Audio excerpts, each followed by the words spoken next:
నమస్తే పృథ్వీరాజ్ నమస్తే గారు.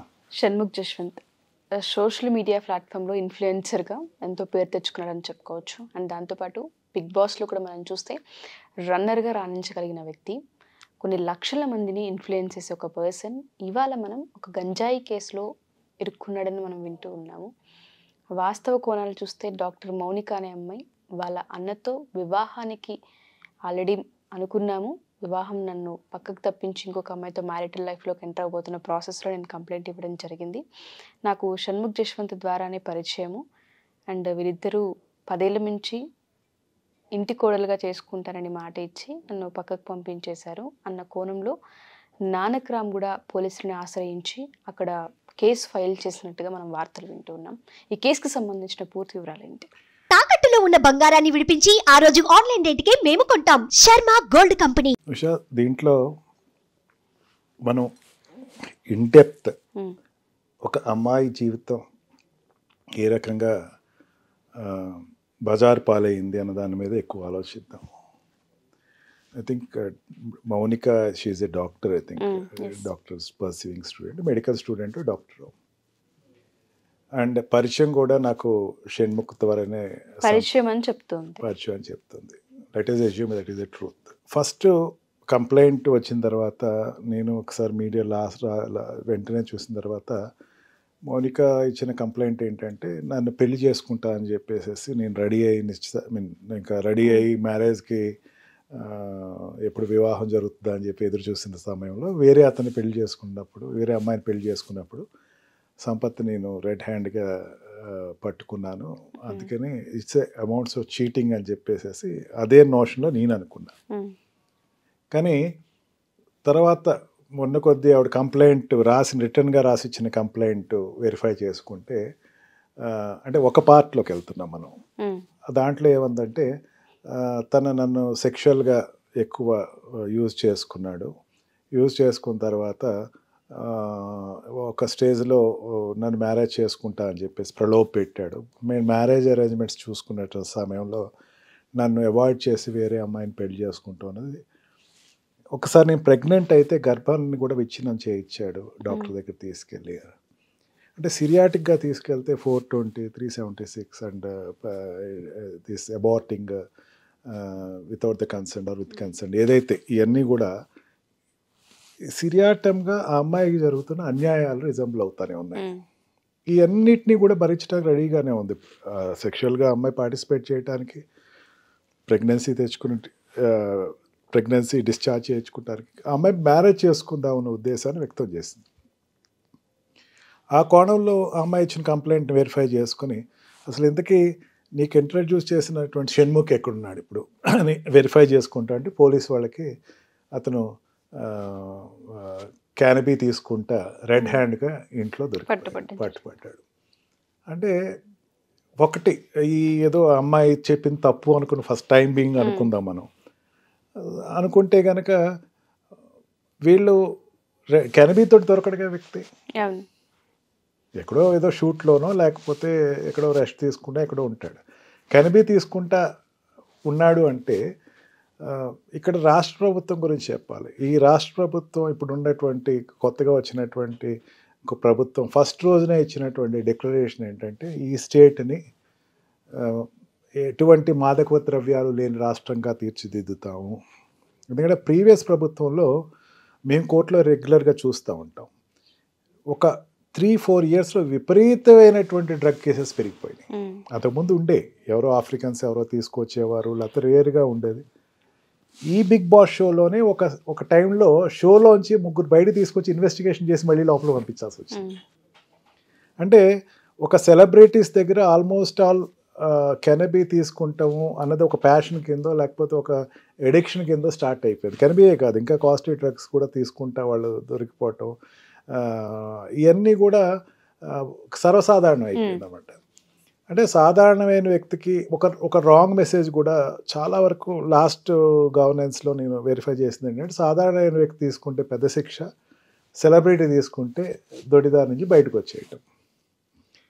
ఇది ఉండకూడదు అని చెప్పి గవర్నమెంట్ మంచి నిర్ణయం అయితే తీసుకుంది. అసలు ఎట్టి పరిస్థితుల్లో ఇప్పుడు ఉన్నటువంటి డీజీపీ ప్రతి మీటింగ్లోనూ ఆయన ప్రతి ప్రెస్ కాన్ఫరెన్స్లో ఆయన చెప్తున్నాడు, ఎవరైనా సరే డ్రగ్స్ తోటి దొరికితే మాత్రం I will not spare them.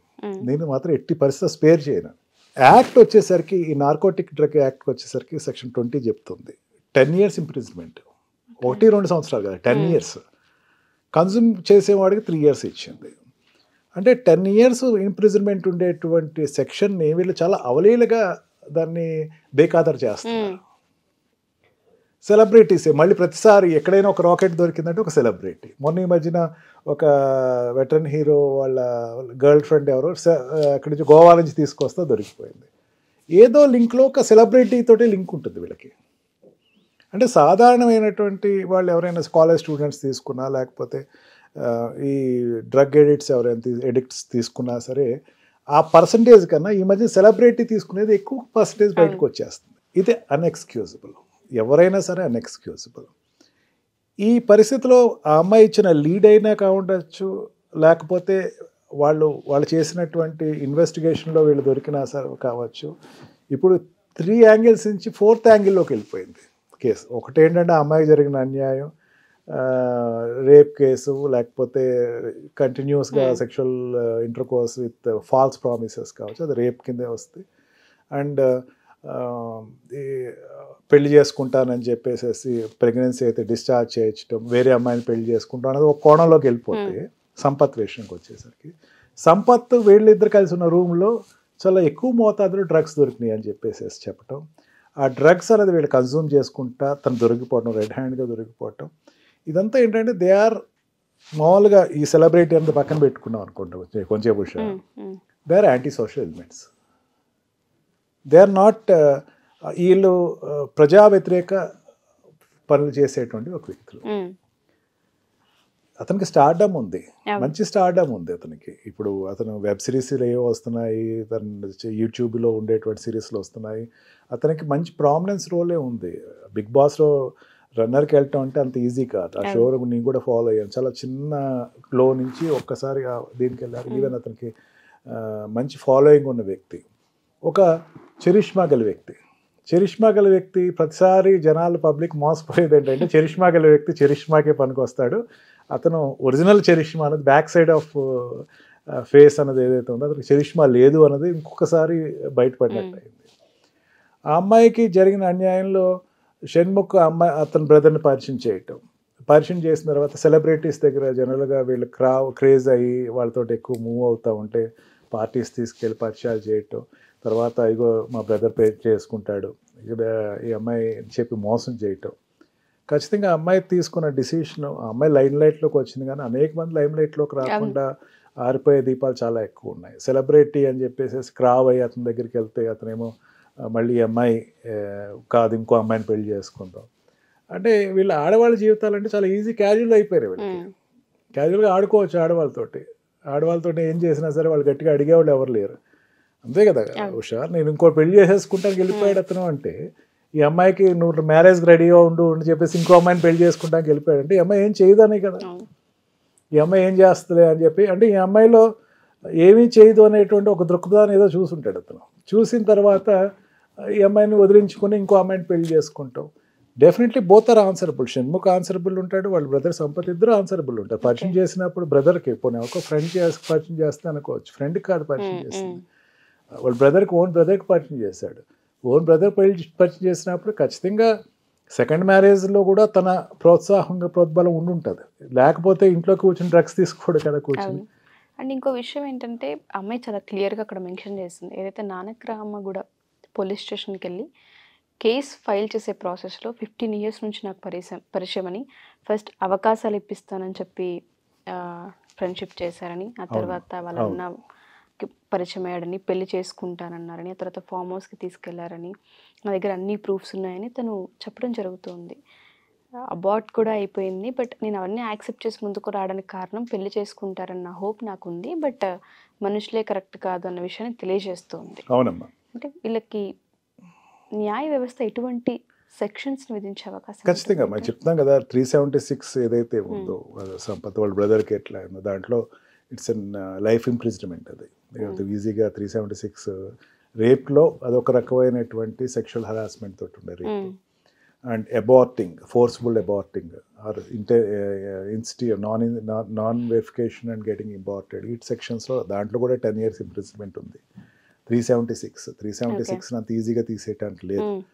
Nanakram కూడా తీసుకెళ్ళి అందులో చీటింగ్ 420 అండ్ చీటింగ్లో కూడా చీట్ చేసి సెక్షువల్ ఇంటర్కోర్స్ చేయటం, నీకు క్యారెక్టర్స్ ఇస్తానని చెప్పటం.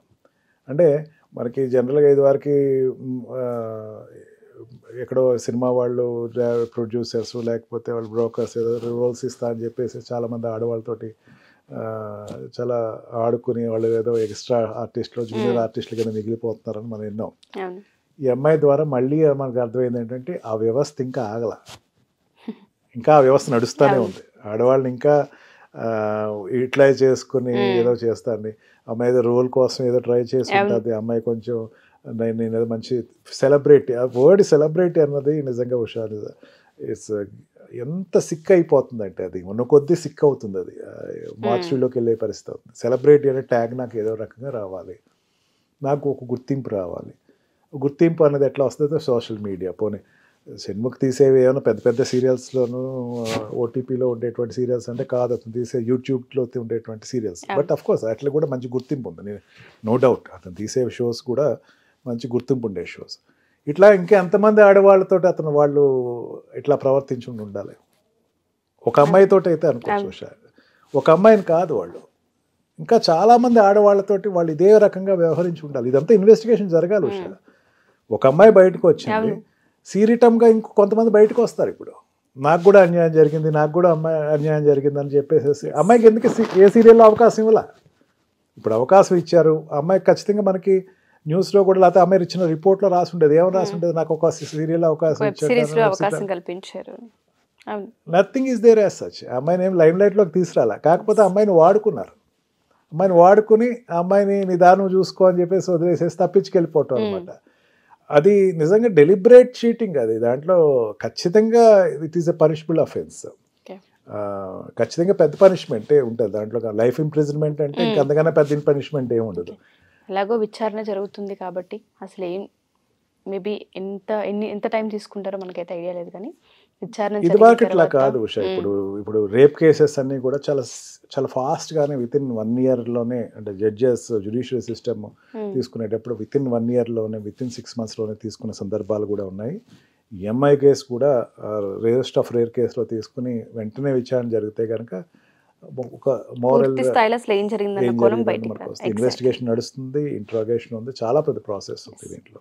చూద్దాం సార్, ఈ కేసుకి సంబంధించి నిజానిజాలు ఏంటో బయటికి రావాలని కోరుకుందాం. Thank you sir, thank you so much.